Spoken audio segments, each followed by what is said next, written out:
Hello. Hello, everyone, and thanks for tuning in.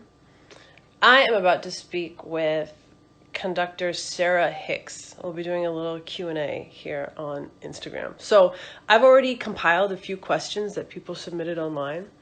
But if you've got any burning questions about what it might be like to collaborate with like a pop and hip hop musician and someone who makes her living conducting symphonic orchestras, pop in and you're more than welcome to post a question in the comments. For those of you who haven't met Sarah Hicks yet, I am super stoked. She is a quintessential badass. I met her a few years ago and have had opportunities to be impressed like every time we meet. She's got this no nonsense, funny, self-possessed presence, and she's traveled all over the world doing what she does and what she loves. And so in a way it's been fun to talk with her because our lives are parallel but happening on tracks that are really far apart stylistically. As you may have seen, we released a collaborative video on just a couple of days ago that featured a lockdown edition of the song Skeleton Key, which I wrote with Laserbeak. And Andy Thompson then orchestrated for full orchestra and was able to reduce for presentation with a select members of the Minnesota Orchestra. All of us recorded from home, most of us using our iPhones, and we sent in that audio and that video footage to be combined and compiled into kind of a remote and social distancing collaboration with hundreds of musicians. Yeah. So some people are asking, like, what are the basics of how that came together? I see someone saying, were you guys able to pull off MIDI tracks? Is that how you're doing it? As you may have seen in the video itself, the performers either have headphones on or some people have like one earbud in, and we're listening essentially to a tempo and some MIDI mock-ups of the instrument. If you're not familiar with MIDI, it's like when you play a keyboard and there's a digitized sound as opposed to like when you play a piano and there's an acoustic sound, so you're essentially listening to a little tiny computerized orchestra and you're playing along. So as I sat in my bathtub, essentially, I've got headphones on and I'm listening with one ear to all of the instruments as imagined by computers, and with the other ear I'm listening to my own voice bounce around the walls of my bathroom. Okay. I'll be joined by Sarah here in just a moment. I'm excited. Yes. Hey. Hey. Sorry. Technical issues. You made it. I did. Thank God. How are you? Good. There's so many like actual questions to ask, but I haven't seen you with red hair yet. It looks awesome. I know, it's pretty great, right? Yeah. Dude, that looks great. And your bangs are still blunt cut. I'm trying. I've got my own scissors. I'm like every couple days, keeping that laser beam. Yes. Okay, if it's cool with you, I'm gonna jump into some of the questions that have been posed so far, yeah? Sure. I was just explaining to the best of my ability how technically we actually did the collaboration. Mm-hmm. Will you describe it though, from your vantage point? Where were you sitting? What are you listening to, and what are you doing when you're filming your role in the video? Yeah, so we have a click track which we're on. Also, there was a MIDI file. So you have one thing in one ear and the other thing in another. And the MIDI file really was a mock-up of what the orchestra sounded like, because it's hard to play by yourself in no sound with the click going in your ear. So working off of that, and it's not going to duplicate the live experience, but it's pretty close to what you might hear, and so you know how you fit into everyone else's part. And if people haven't seen you live, how do you describe the role of a conductor to someone who is unsure about what that job actually entails? Wow, it's a big answer, but in a nutshell, I see everything that everyone is doing, and each player only sees what they're doing. So I have everyone's music. So it's contingent upon me to keep everyone together and moving in the same direction, musically and otherwise. So I'm steering the ship.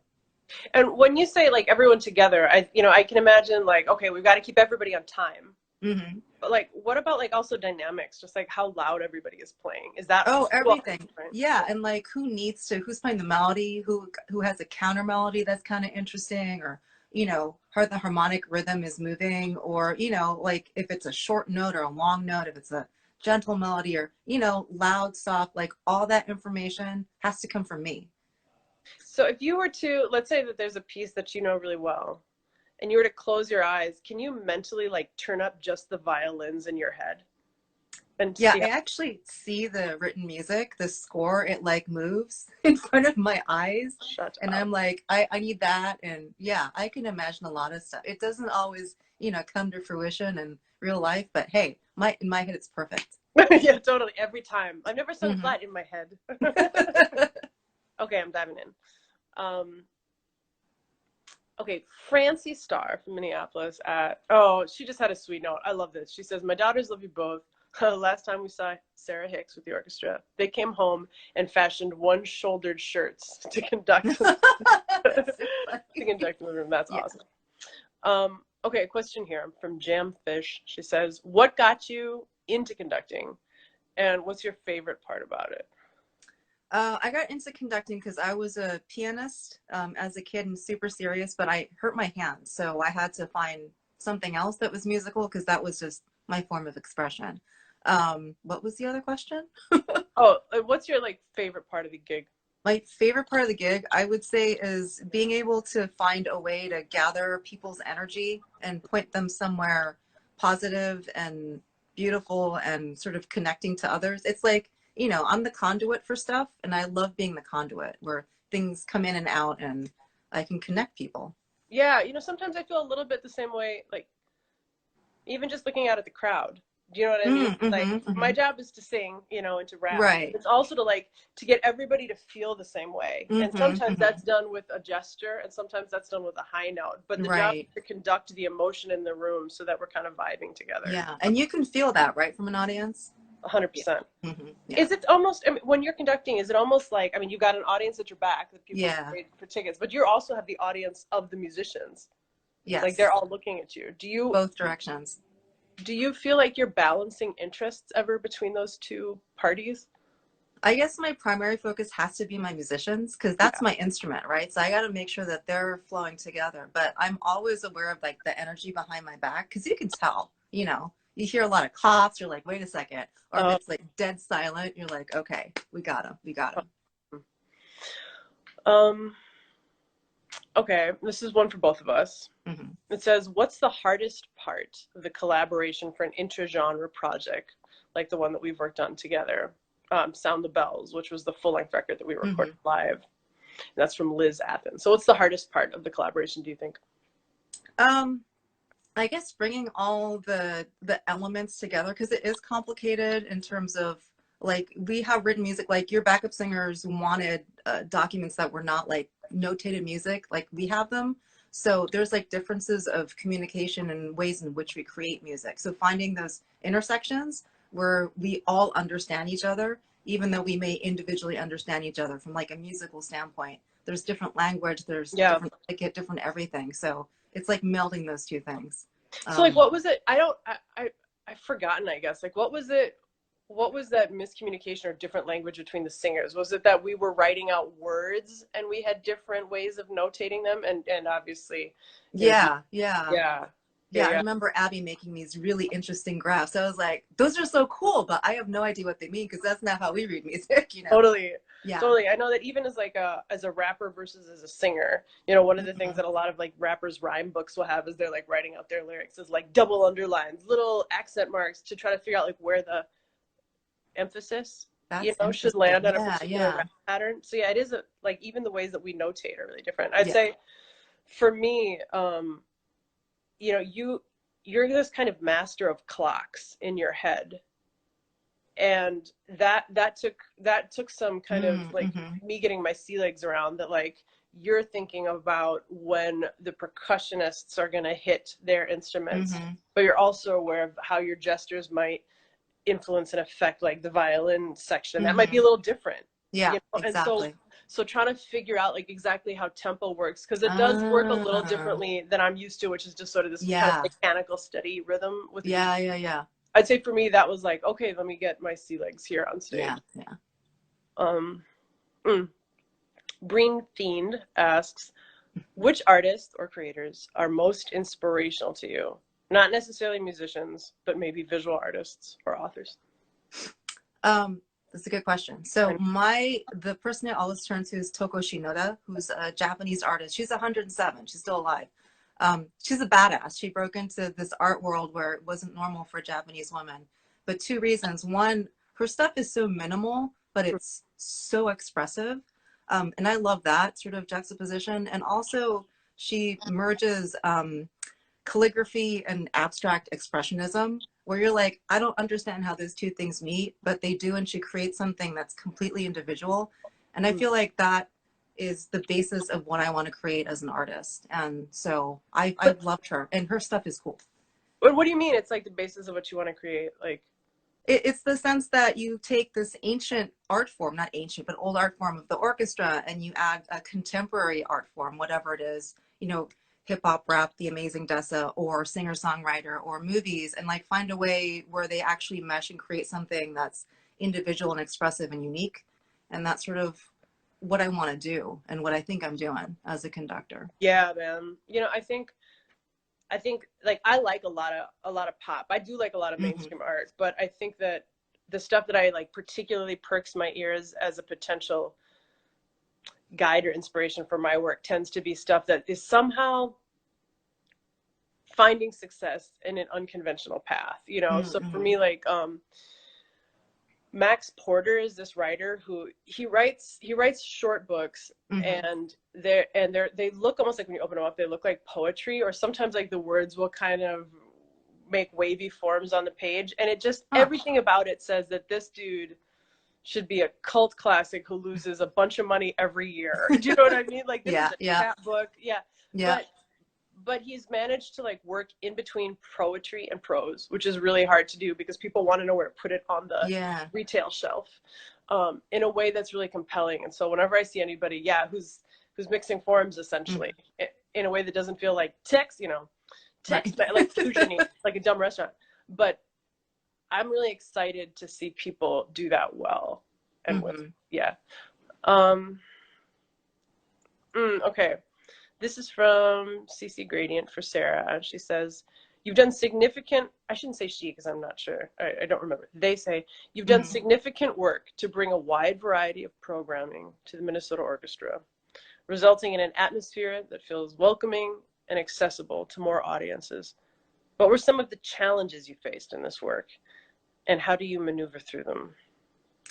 I think the biggest challenge is that orchestras are institutions that have this curatorial responsibility to great works of art. So if you sort of delve outside of that, it's not really in their wheelhouse or their comfort zone. So to take people out of their comfort zone is challenging. And, change is hard for a large organization. I always say it's like, steering an aircraft carrier. Like you have to look miles and miles and miles ahead. So getting around that, I think, is I've had really great partners from the administrative side, which is really, really important, who support a vision and are collaborative. So I have Grant Meacham right now. He's amazing. Yes.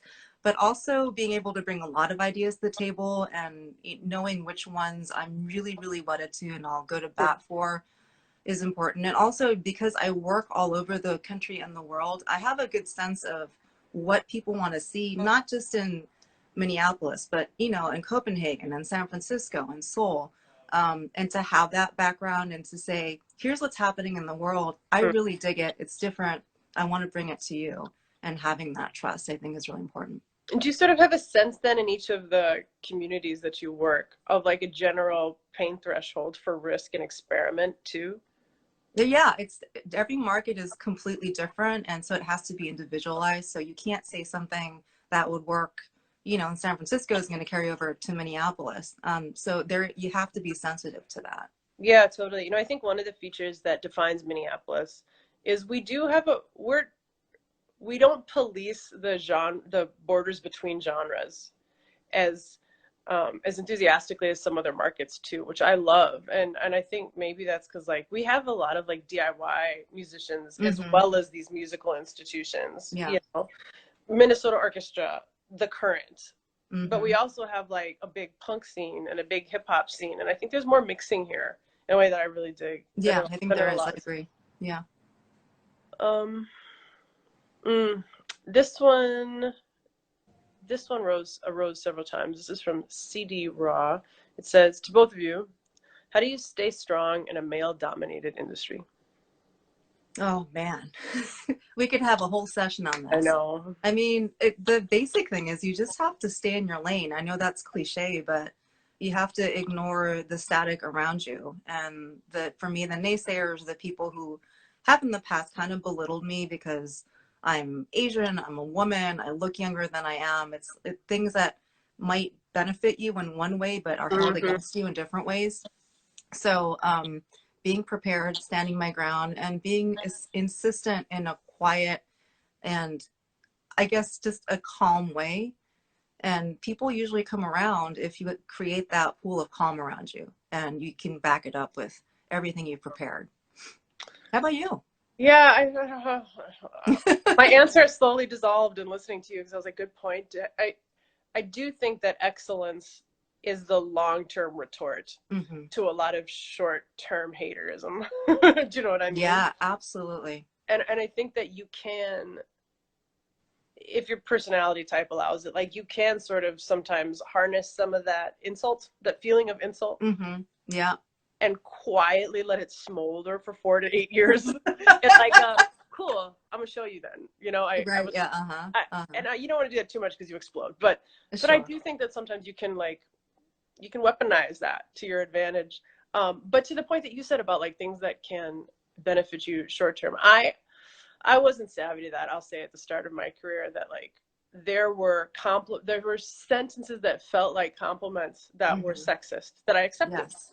And, you know, so things like you're a great rapper for a girl. No, very few people are going to say it in exactly those words. But it's implied.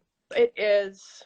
And so that might have felt good when I was 21. I was like, yes, I'm getting good at this. I'm being recognized. Yeah. But I don't realize that buried in that compliment is the implication that that women are not naturally good at this, and that there is an insult for all of the sisters in the field. Right. So I should be mindful about which compliments I accept too. Yeah. That was a slow one. Burn for me. Oh man, this is fun. Okay, a couple more. Oh, Allison Caldwell asks, what's a dog's name? His name's Pinkerton. He's my travel buddy, and I love him. And you go everywhere together, right? Like, do you do any trips without Pink? Only if it's like Australia or Asia. It's too far. He goes to Europe sometimes, but all over North America, like every North American orchestra, when I go there, like, where's Pinkerton? Dude. Like, he's called before I am. Like, Sarah, whatever. Where's Pinkerton? Yeah. Does that make traveling easier? Like, one of the questions that I had for you was, physically, what muscles do you work most when you're conducting? Like, if you were to conduct for 8 hours straight for some reason, Wagner or whatever, would you wake up the next day sore in certain parts of your body? Yes, your front delts. Really? Because you're like Frankensteining for like hours, right? Because your arms are out that way. So that's killer. But also because I wear heels, like really high heels, I'm always like balancing with my core and lower back. So I got to be super mindful. Sometimes when those are sore, I'm like, no, that's not good. And your heels, I mean, it's like 4 and 5s. Yeah. They're platform, but they're pretty high. You've seen them. Yeah. I have. Is it ever the case that, like, you know, because the orchestra is always in the same position in front of you, generally, but obviously each piece doesn't necessarily use each section equally.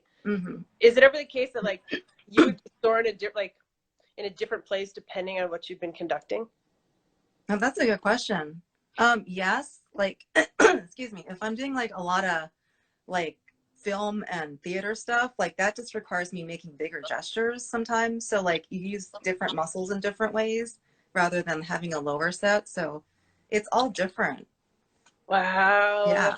So it's for, I know for rapping too, it's like it's very asymmetrical. You know, it's like this hand is Because you got going the, like this, yeah.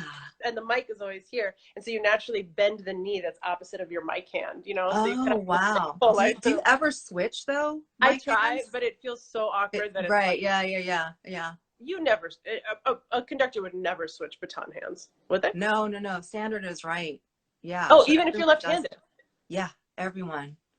There's maybe like 2 outliers, but yeah, that's what orchestras look at. So if you change it, it's like they're an opposite world, right? So Yeah. yeah. Oh, cool. Okay, last one. Okay. What are you working on now or next? In a post-pandemic world or in a mid-pandemic I think world? let's do mid and post. Like, so what are we doing I'm right now, and then what are we I'm planning? working on like a lot of online things. I started a YouTube channel. There's a lot of projects I've always wanted to work on around mental health and mindfulness and music. So I'm developing stuff around that. Those are things that are really, really important to me personally and just societally. So I'm looking at that. And then in the future, it's, reconfiguring like what does it mean to be an orchestra and how do we perform and who do we reach? Because I think we're redefining what that means in different media right now and virtual platforms and outreach that way and seeing how that translates to a future if we can use what we've learned in this this horrible and strange and weird time and have it be part of our future as well. So I know that's sort of a broad topic, but I've got the usual shows I'm producing and things that I want to do, but for me, I'm really interested in what happens in the future, knowing Yeah, what we've learned now. Yeah. I'd also just shout out Sarah's blog. It's awesome. We've had some private texts back and forth, just like comparing notes about the joys and the meals and some Hmm. of the hardships of being on the road, man or woman, single or not. Yeah. It's a life of passion and of sometimes some really private exhaustion and sadness too. Yeah, Sometimes. exactly. Yeah. So yeah, your blog has been really sweet as a fellow musician to read. Thanks. Um, in my world, also settling down to probably some projects that I haven't had time to focus on before. I bought like a Yeah. book for babies, for human babies to learn to play piano. And I'm like, sit down and learn the names of the notes. Yes. Piano's not Yes. sufficient. I Um, love it. and then I'm doing similarly a lot of online stuff too. So Yeah. I have like little shows that I do every Thursday here on Instagram. And I've seen them. They're awesome. Thanks, Dean. Before we say goodbye, I just want to say thanks again to Grant, who Sarah mentioned, also to Andy and Frank, who made our collaboration possible by wrangling all the video and all the audio. All right, Sarah, I can't wait till I see you in real life soon. I know. This has been so nice to see you for, 23 minutes. Bye, bud. Thanks, everybody. Bye. Bye. Thanks.